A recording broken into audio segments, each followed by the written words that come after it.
Muita gente não percebe que o anticristo, quando a gente imagina o anti, né, essa preposição grega, a gente imagina automaticamente o cara que é contrário a Cristo.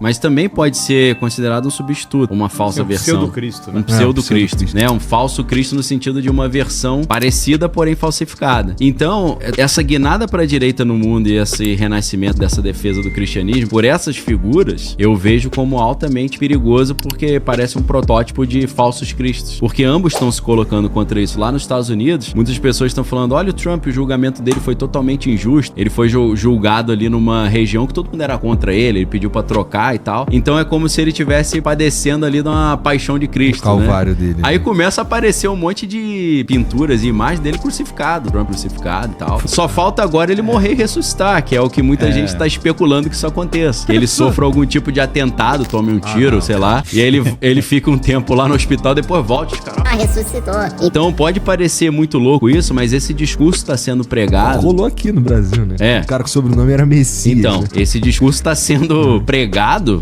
por muitos grupos lá nos Estados Unidos e, por outro lado, não só nos Estados Unidos, mas na Europa, muita gente tá vendo o Putin como esse cara também, que tá lutando contra os globalistas, tá tentando proteger a Rússia da influência dessa agenda globalista e vai ser o restaurador do cristianismo. Quero saber que é o anticristo, cara. Cara, eu tô achando que é o Trump, maluco. Será, cara? Eu tô achando que é, não. Eu tô de olho nele. Eu tô entendendo. Não, você tá falando da observando. característica. Você acha que o Trump, por exemplo, ele implementaria uma paz? Olha só, o Trump tinha estabelecido os acordos de Abraão, né? Uma paz entre judeus e palestinos, com a ajuda do Jared Kushner, que é o genro dele.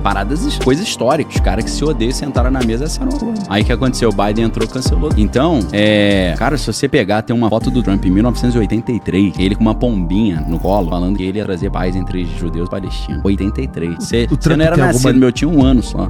Pois é. O Trump tem alguma ligação com judeus? Tem uma ligação fortíssima, né? Porque ele se sente, assim, um protetor, um benfeitor de Israel. Trump tem mais de 100 monumentos e ruas com o nome dele lá, homenagem a ele, Israel, por ele ter transferido a embaixada de Tel Aviv para Jerusalém. Porque Jerusalém, que é a parte mais importante ali daquela terra, pros judeus, né? Porque pros árabes é o terceiro local mais sagrado. Aí os caras falam, pô, vocês têm 3, deixa um comigo aí, né, pô?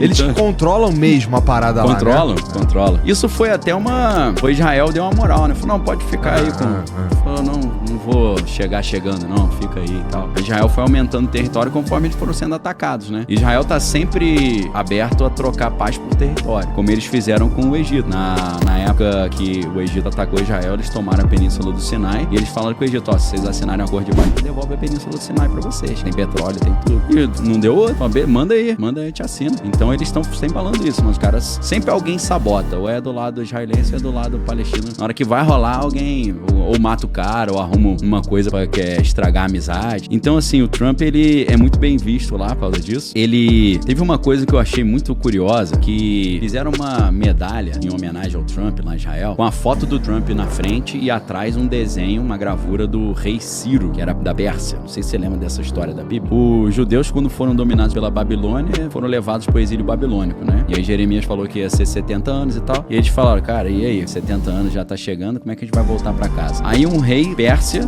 vence a Babilônia, controla tudo aquilo ali e chega pros judeus e fala, aí, pode voltar pra casa. E aí eles foram tão gratos a esse cara que eles deram o título, a Bíblia chama ele de Messias, de Salvador. Messias é em hebraico, né? Mashiach. Em grego é Cristo. Então, o anticristo, ele vai ser chamado de Messias, ou de Cristo, né? Então, os caras comparam Ciro, que é um Messias que não é judeu, mas que é um benfeitor de Israel, com o Trump. Falei, ih, rapaz, meio estranho essa parada aí, hein? E o Trump tá falando, se eu assumir, eu acabo com a guerra no mesmo dia, tanto com a guerra em Israel quanto na Ucrânia. Se eu fosse presidente, isso não teria acontecido. Então, é engraçado isso, que o Trump, estranho, né? ele é ligado a uma parada ultra-americana, não é? E os americanos, assim, tem ao longo do tempo a cultura de influência pelo mundo. Sim, a Pax Americana. Pois é. Assim, dentro da geopolítica, só um detalhe, dentro da geopolítica, quando a gente tá falando, o Trump é o anticristo, você pode interpretar isso como o Trump é um cara que pode estabelecer paz ali. Pra quem não, é isso que eu tô entendendo. Pra quem tá achando o assunto religioso tosco, você pode interpretar dessa forma, porque não faz muita diferença. Nesse caso, a gente quer o anticristo.